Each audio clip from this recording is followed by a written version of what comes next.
Hello，各位好，我是 Revision Lab 修整所的阿修，欢迎来到我的频道。今天呢，我们要来聊一个超级重要的主题 ，AI 跟你的大脑。我想你一定有感觉，生成式 AI 根本是排山倒海的进入我们的生活、工作还有学习里面，对吧？它就像一个完美的读书伙伴，什么都会，什么都能教。但你有没有停下来想过，当我们把越来越多的思考工作外包给 AI， 我们自己的大脑会发生什么变化？这背后其实隐藏着一个我们所有人都必须正视的代价。好的，今天这份分析我们会从5个层次来把它拆解清楚。首先，我们会先来看看 AI 现在到底有多强，它是不是真的成了那个无敌的终极学习伙伴？接着，也是今天的核心，我们会揭露过度依赖 AI 的隐藏成本，这对我们大脑的具体影响到底是什么？然后呢，我们会提出一个很实际的解决方案，我把它叫做大脑优先、工具其次的学习新模式。第4部分，我们会把视角拉到职场，看看未来人跟 AI 组成的团队会是什么样子。最后，我们会来总结，在这个 AI 时代，你我的角色定位到底该是什么？好，那我们就先从第一部分开始 ，AI 这位终极学习伙伴，让我们先来校准一下现在的 AI 它的能力边界到底在哪里。我想先问大家一个很直接的问题，你觉得 AI 有没有办法通过你大学科系的期末考？而且我说的不是低空飞过哦，是拿到高分那种。这真的不是一个假设性问题，而是已经发生的事实。台大资工系有一位教授，从2024年开始，就把系上最核心的必修课资料解构与演算法的其中期末考题，直接丢给当时最强的 ChatGPT 去考。结果真的非常惊人。这份数据重现出来的就是不同版本的 ChatGPT 的考试成绩。你可以想象一下，在短短1年多的时间里，它的表现从班级的中后段一路往上冲，到现在最新的版本考出来的分数已经能够达到班上最顶尖学生的水准了。你得知道，这门课是研究所等级的考科，能修这门课的学生本身就已经是学霸中的学霸了。而且这个现象不只发生在学术圈，把场景拉到职场，我们来看一个数据。根据统计，已经有差不多1半的美国成年人在工作上普遍的使用生成式 AI 了。这还是一段时间之前的数据哦。到了现在，我相信这个比例值会更高。所以说 ，AI 已经不是一个未来的工具，而是我们现在的工作日常。所以，简单整理一下，目前的 AI 在处理那种一般性跨领域的任务上，它的能力已经达到，甚至在某些方面超越了人类的一般专家。这里的关键词是一般性，也就是说，只要是网络上有大量公开资料可以学习的知识 ，AI 几乎都能学得很好。这就为我们接下来要讨论的问题埋下了一个非常重要的伏笔。好的，既然 AI 这么强大，那直接把它当作我们思考的外接硬碟，不是很好吗？重点来了，接下来这部分我们要深入探讨过度依赖的隐藏成本。当 AI 帮我们思考的时候，我们的大脑究竟发生了什么事？为了回答这个问题，美国麻省理工学院 MIT 做了一项非常关键的研究。他们找来一群人写文章，然后分成3组。第一组可以用生成式 AI 来帮忙，第2组可以用 Google 这类的搜寻引擎，第3组最硬核，什么工具都不能用，只能靠自己的大脑。这个实验持续了4个月，到最后一次写作的时候，研究人员做了一个很巧妙的交换，把原本用 AI 的那一组工具没收，让他们只能用大脑，而原本只用大脑的那一组则开放让他们使用 AI。然后他们就去测量这些人的大脑活动还有表现。这个实验的结果真的值得我们每一个人警惕。研究发现，长期使用 AI 辅助的大脑，当工具被拿走，迫被要独立思考的时候，他们的神经活化程度明显偏低，而且他们对于自己阐述的想法有一种很弱的所有权感，常常会忘记，这个点子是我刚刚想出来的吗？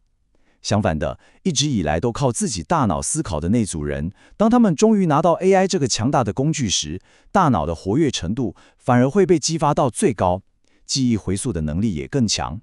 研究报告里有一句话说得非常直接，当频繁使用 AI 的使用者被剥夺了这个工具时，他们的大脑活化程度显著降低。这就像一种戒断症状。这真的完全印证了我们常说的那句老话：大脑就像肌肉一样，用进废退。你越是不去用它，它就越会变得迟钝，变得衰弱。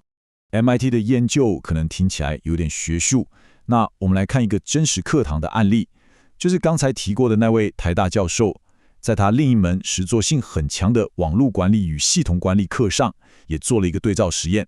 在2023年还没有 AI 的时候，学生的期中考成绩是一个很漂亮的常态分布。到了2024年，他开放让学生用 AI 做作业，结果你猜怎么着？那一年的期中考，学生的成绩明显大幅下滑，很多人根本搞不清楚状况，不知道怎么解决问题。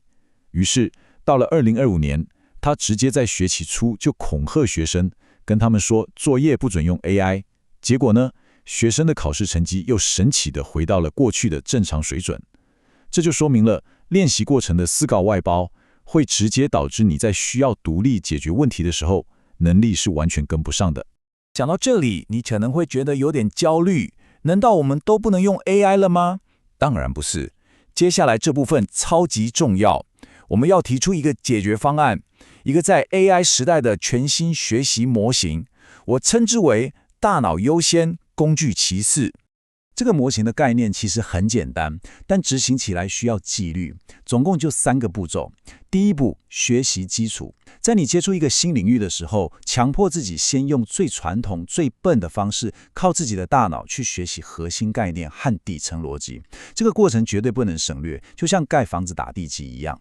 第二步，应用 AI 加速。当你已经掌握了基础知识后，就可以开始把 AI 当做一个加速器，用它来处理重复性的工作，加快你的工作流程。第三步，也是最关键的一步，批判性评估。你必须扮演最终的编辑、验证者和品管。AI 给你的任何东西，你都要有能力去判断它的对错、品质的好坏，并且对最终的结果负起全部的责任。为了实践这个模型，我们需要建立一套清晰的交战守则。台大的教务处就提出了一个很棒的红绿灯概念。在学习或工作中，你要明确定义哪些任务是红灯，也就是禁止使用 AI， 哪些是绿灯，开放使用，又有哪些是黄灯，也就是限制性使用。同时，使用 AI 就像引用文献一样，你必须诚实地标注出来。你也要永远记住，查证 AI 内容的真伪，责任永远在你身上。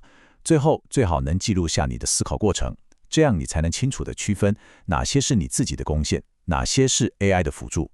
好，我们继续聊下去。当我们把大脑优先、工具其次这个原则从个人学习延伸到整个职场的时候，我们会看到一个全新的协作模式正在形成，那就是人机协作团队。这也将会重新定义我们在未来职场的角色。在谈这个新团队之前，我们要先理解 AI 是怎么学习的。目前主流的方式叫做监督式学习。简单来说，就是你需要给 AI 海量的资料，而且每一笔资料都要有人类专家帮他标上正确答案。这就有点像教一个小孩看图认字，你要不断地指着猫的照片告诉他这是猫，指着狗的照片告诉他这是狗，重复非常多次之后，他才能学会。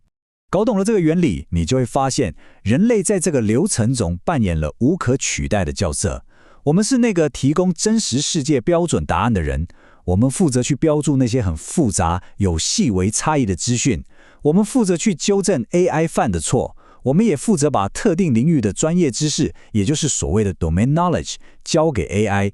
说穿了，我们其实才是 AI 的终极训练师和品管员。没有人类专家提供的优质数据，就不可能有强大的 AI。所以在未来的人机团队里，角色分工会非常明确。我喜欢用一个正副驾驶的比喻，人类是正驾驶，也就是 pilot。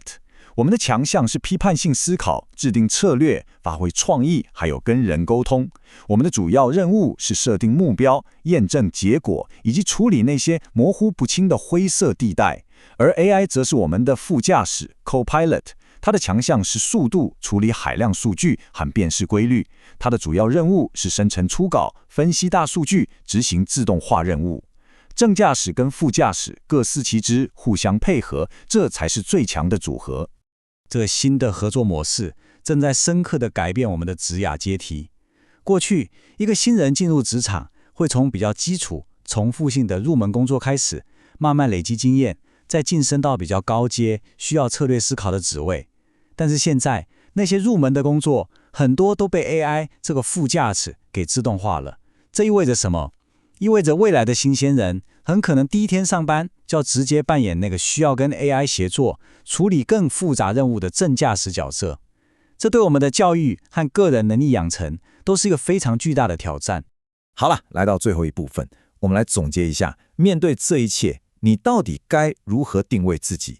在 AI 时代，核心关键不是取代，而是增强。有些认为 AI 会拉近强者跟弱者之间的差距，让所有人都能有不错的表现。但我个人的观察以及越来越多的证据显示，情况可能正好相反。AI 更可能是一个能力放大器，也就是说，懂得善用 AI 的顶尖人才，会因为 AI 而变得更强大，他们的工作成效会被放大好几倍。而那些不懂得使用，或只是把它当作偷懒工具的人，他们跟顶尖人才的差距只会被越拉越大。所以我想留给大家一个问题，回去好好的思考一下，你现在正在培养的技能，是为了那些即将被自动化的工作，还是为了那些将会被 AI 增强的角色？你是想成为被副驾驶取代的初阶员工，还是想成为那个驾驭着强大副驾驶飞向更高目标的正驾驶？